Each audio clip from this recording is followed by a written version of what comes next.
This video, I'm showing you how to install V-Ray for Blender. It is officially available for free to the community, which is incredible news. However, there are a few technical limitations you should know before you start using it for serious VFX work.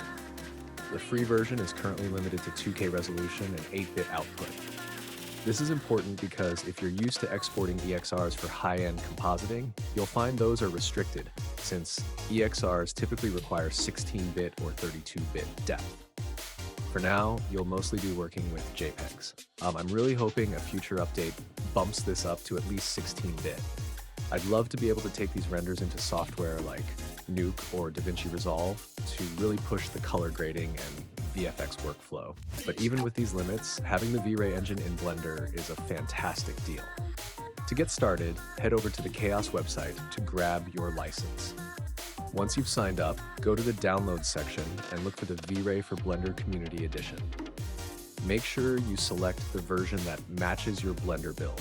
For example, I'm using version 4.5 or your specific version.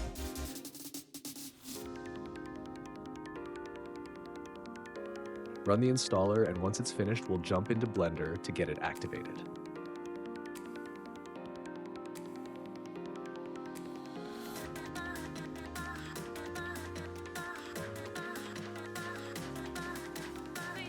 Inside Blender, go to Edit, Preferences, Add-ons, and search for V-Ray.